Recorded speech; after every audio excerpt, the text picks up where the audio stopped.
Hello dear students, welcome to the spectrum e learning. मैं doctor Sachin Pandya आपको BSc का physics पढ़ाऊंगा और फिजिक्स में हमारे टोटल 9 पेपर्स होते हैं, फर्स्ट ईयर, सेकेंड ईयर और थर्ड ईयर को मिला के, जिसमें सर्वप्रथम हम फर्स्ट ईयर बीएससी का पेपर नंबर 3 पढ़ेंगे। और इसमें सबसे पहले आता है हमारा जो पेपर का नाम है वो है electricity and magnetism. Electricity and magnetism. Paper number 3 electricity and magnetism को बोलते हैं विद्युतिकी एवं चुंबकत्व, और हिंदी मीडियम में इसकी बुक अवेलेबल है हिमांशु पब्लिकेशन से, और इंग्लिश मीडियम में हम यूज़ कर सकते हैं कोई भी इलेक्ट्रिसिटी एंड मैग्नेटिज्म की बुक।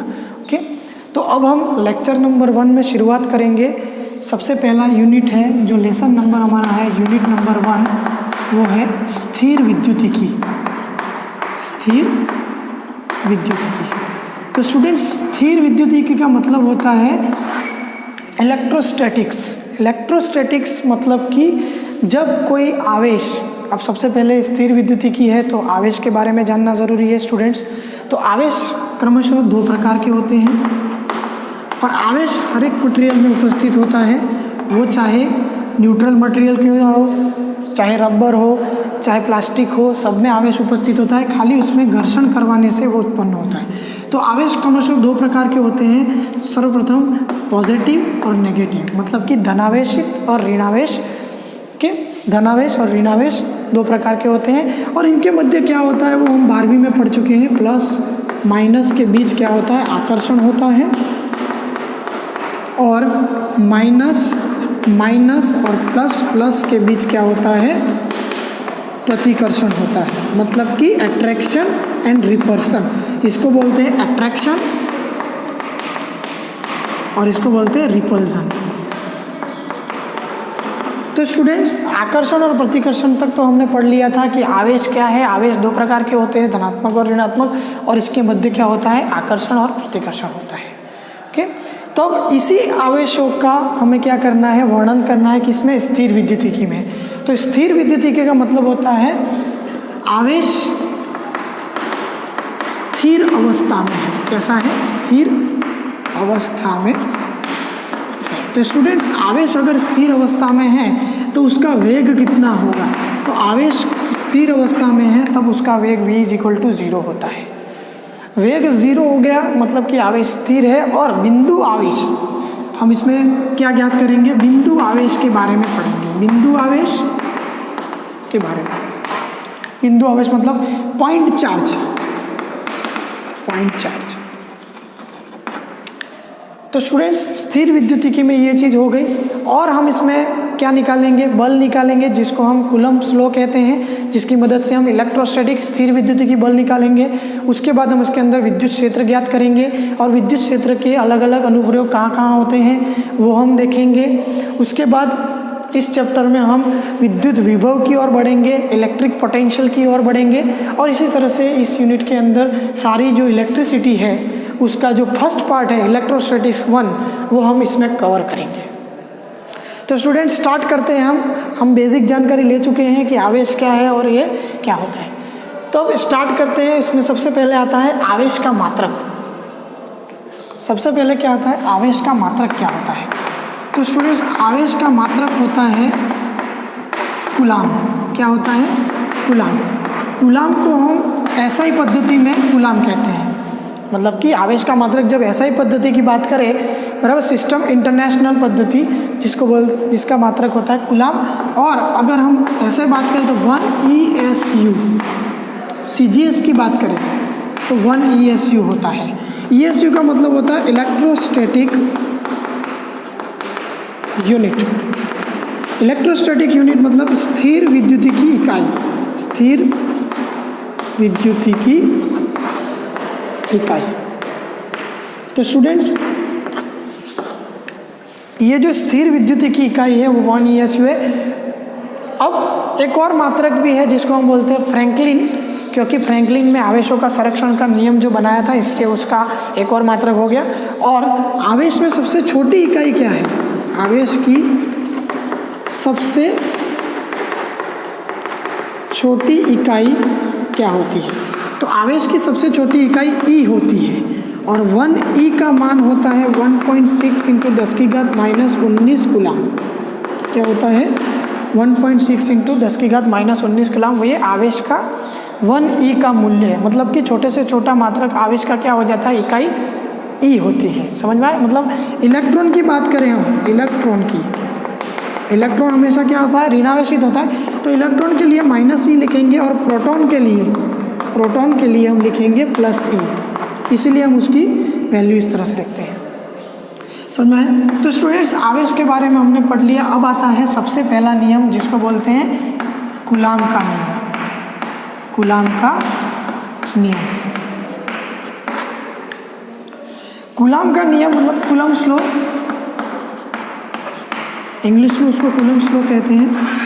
कूलाम के नियम के अनुसार यदि दो आवेश है, एक आवेश Q1 है और दूसरा आवेश Q2 है, इनके मध्य की दूरी कितनी है? r है। एक आवेश Q1 है, एक आवेश Q2 है, इनके मध्य की दूरी r है। तो इनमें क्या क्या रिलेशन होंगे?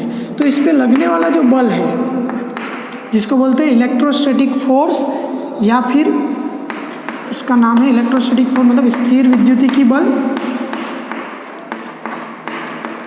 या फिर कूलम बल, बराबर, उसको ऐसा नाम दे सकते हैं। तो स्थिर विद्युतीय बल को इलेक्ट्रोस्टैटिक का ई लिखते हैं, तो एफ ही लिखते हैं। इस प्रोपोर्शनल टू मतलब कि समानुपाती होता है, किसके? दोनों आवेशों के गुणनफल के समानुपाती होता है। मतलब Q1 और Q2 के गुणनफल के समानुपाती होता है और उनकी दूरी के वर्ग के विरुद्ध क्रमानुपाती होता है। F is inversely proportional to one by square of the r। अब इन दोनों को मिक्स कर लेते हैं, तो F is proportional to Q1 Q2 अपन क्या हो जाएगा स्टूडेंट्स? r square. अब हम जानते हैं कि जब भी प्रोपोर्शनलिटी का मतलब कि समानुपाती का सिंबल हटता है तो यहाँ पर क्या आ जाता है? एक कांस्टेंट आ जाता है, मतलब कि स्थिरांक आ जाता है। तो एफ ई बराबर के एक स्थिरांक है, बराबर, और यहाँ पर हम लिखते हैं Q1 Q2 अपन r स्क्वायर। तो ये हमारा क्या हुआ? कूलम के नियम के अनुसार बल का सूत्र हुआ, बराबर। तो एफ ई बराबर के Q1 Q2 अपन r स्क्वायर आ गया। तो ये हमारे कूलम के नियम अनुसार बल।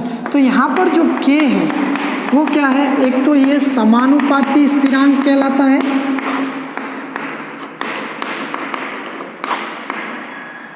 और इसका मूल्य होता है 9 इंटू 10 की घात 9, किताबों में लिखा होगा 9 इंटू 10⁹। और यहाँ पर क्या सूत्र आ जाएगा इसका? ये r स्क्वायर, इसका क्या? न्यूटन मात्रक क्या हो जाएगा? न्यूटन मीटर स्क्वायर बटा कूलम स्क्वायर। ये इसका क्या हो गया? मात्रक होता है। तो स्टूडेंट्स, ये k का मूल्य है, और k को और भी लिख सकते हैं, k बराबर 1/4πε0।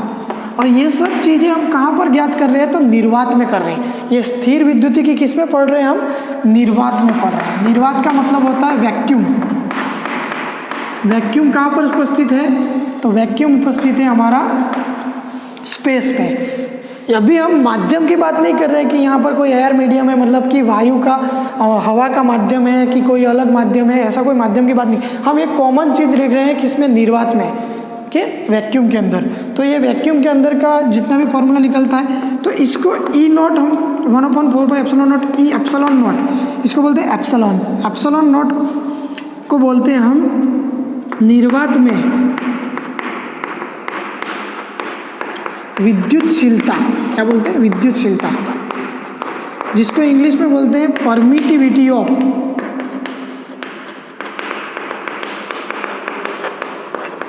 Free space. इंग्लिश में बोलते हैं उसको परमिटिविटी ऑफ फ्री स्पेस। तो स्टूडेंट्स, के बराबर 1/4πε0। एप्सिलॉन नॉट क्या है? हमारा परमिटिविटी ऑफ फ्री स्पेस है, मतलब कि निर्वात में विद्युतशीलता कहलाता है। और इसका मूल्य होता है एप्सिलॉन बराबर 8.85 इंटू 10⁻⁻12।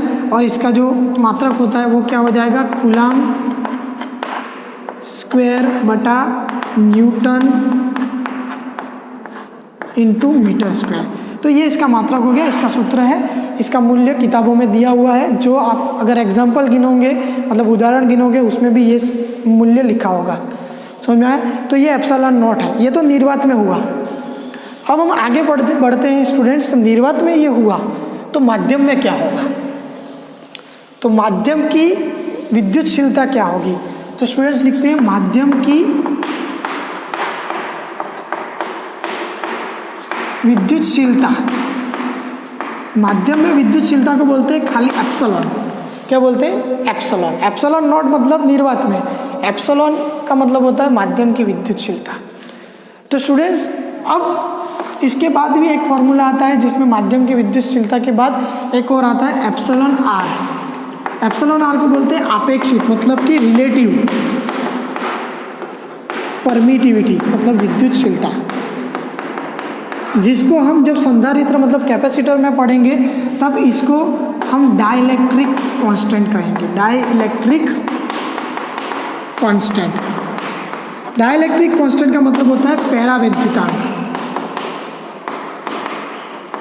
पैराविद्युतांक जो सभी डाइलेक्ट्रिक मटेरियल्स का मतलब पैराविद्युतांक वाले सारे पदार्थ हैं उनका मान एक जैसा होता है, बराबर, मतलब अलग अलग होता है अलग अलग माध्यम के लिए। एक माध्यम के लिए एक, दूसरे माध्यम के लिए अलग, तीसरे माध्यम के लिए अलग अलग होता है। तो पैराविद्युतांक को डाइलेक्ट्रिक कांस्टेंट कहते हैं और वही हमारी आपेक्षिक विद्युतशीलता है जो ER कहलाती है।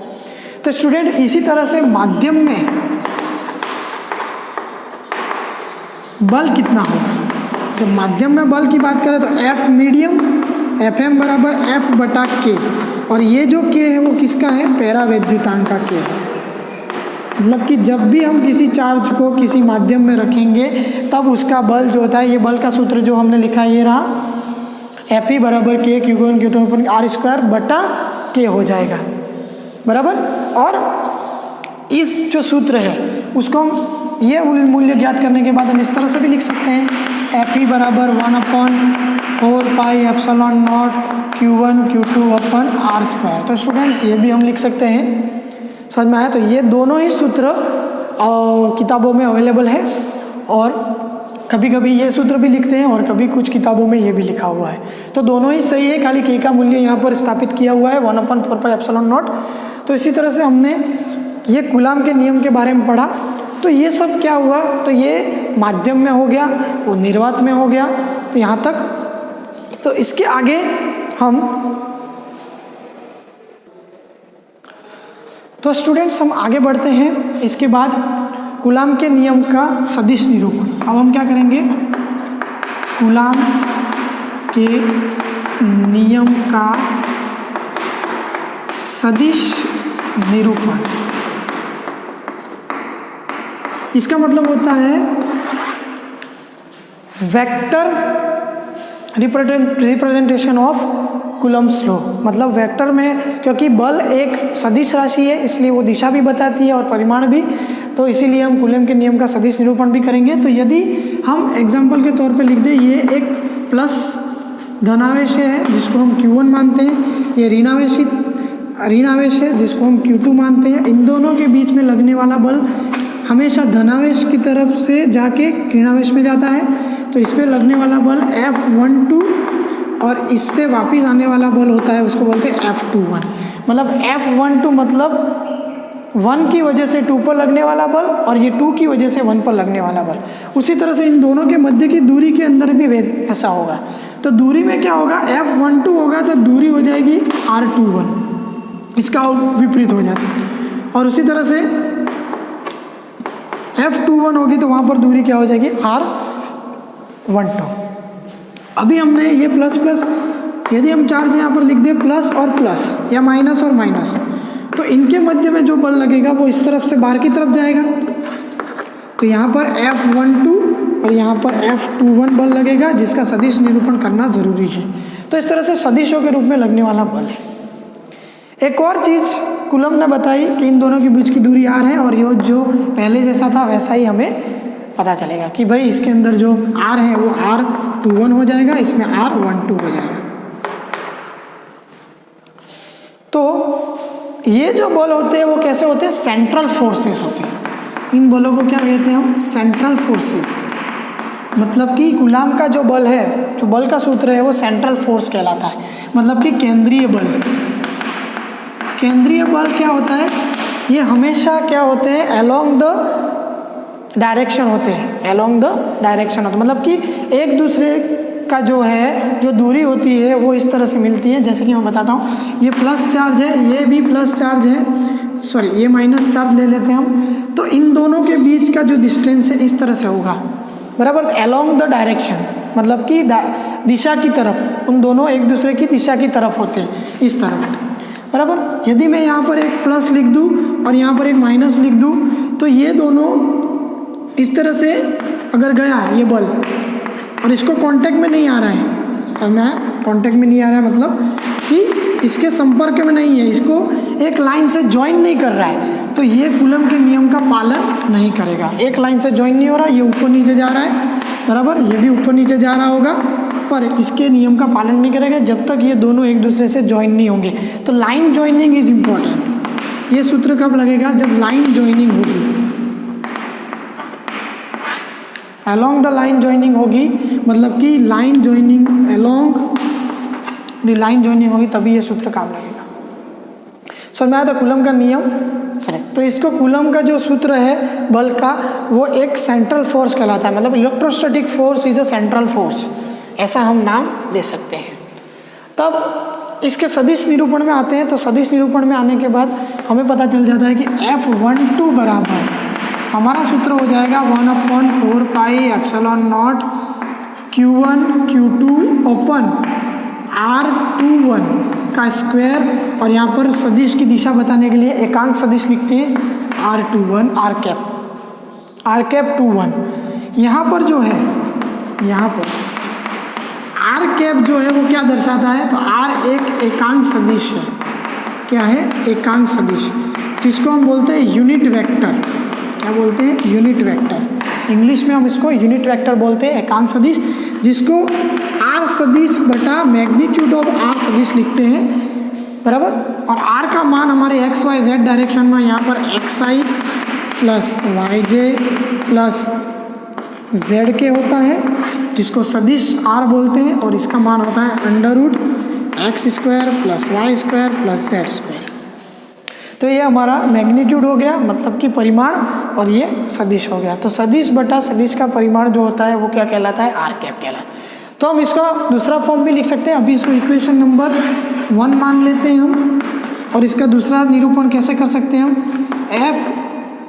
F12 बराबर 1/4 पाई एप्सिलॉन नॉट, यहाँ पर क्या लिखेंगे, Q1 Q2 ओपन R21 का स्क्वायर इंटू क्या आ जाएगा यहाँ पर, R वेक्टर बटा मॉड ऑफ R वेक्टर, मतलब R सदिश बटा मॉड ऑफ R सदिश। तो ये R सदिश गुणे में आ गया, तो R12 बराबर 1/4 pi epsilon not Q1 Q2 open R21 का होल क्यूब, और यहाँ पर R सदिश। ध्यान रखना क्यूब कब आएगा, जहाँ पर अंश में जब R वेक्टर आता है, और यहाँ पर कैप कब आएगा, जब यहाँ पर अंश हर में जब R² होगा। कैप होगा तब स्क्वायर आएगा, वेक्टर होगा तो R³ आएगा। तो एक समीकरण नंबर 1 के अनुसार अगर हम दूसरे समीकरण की बात करें, तो F21 जो बल है उस पर क्या होगा, सिमिलरली हम उसका ऐसे है 4 पाई epsilon not 1/4 pi epsilon not Q1 Q2 open R12 square, और यहाँ पर करेंगे R12 का कैप जो कि दिशा बता रहा है। समझ में आया। तो यहाँ पर ये समीकरण नंबर 2 हो गया। तो अब न्यूटन की गति के नियम अनुसार, न्यूटन की गति के तृतीय नियम से, तो तृतीय नियम कौन सा है, एक्शन रिएक्शन वाला, मतलब कि जैसी हम प्रतिक्रिया करेंगे वैसी हमें उसकी विपरीत दिशा में हमें क्या मिलेगी, प्रतिक्रिया मिलेगी। तो एक्शन रिएक्शन के नियम के अनुसार हमारा F12 बराबर प्रतिक्रिया, वो भी समान बल है पर विपरीत दिशा में है। तो इस तरह से हम इसको लिख सकते हैं कि ये किसका नियम का पालन करता है, न्यूटन की गति के तृतीय नियम का पालन करता है।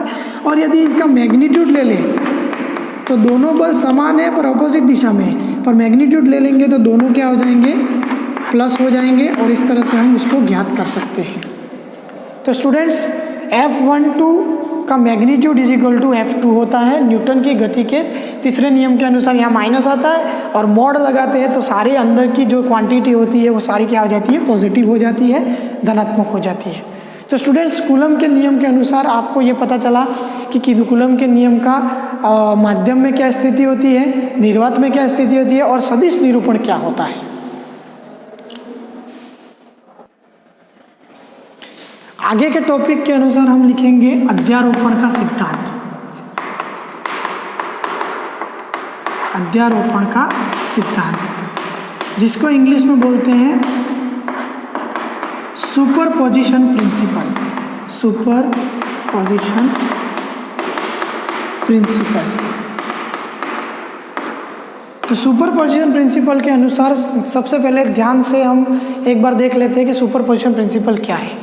तो अध्यारोपण का सिद्धांत वह है जब किसी दो आवेशों के मध्य लगने वाला बल, जब किसी दो आवेशों के मध्य लगने वाला बल किसी तीसरे आवेश के आने पर, किसी तीसरे आवेश के आने पर इन दो आवेशों के मध्य जो लगने वाला बल है उस पर कोई इफेक्ट, मतलब कि कोई फर्क नहीं पड़ेगा, वो इतना ही रहेगा।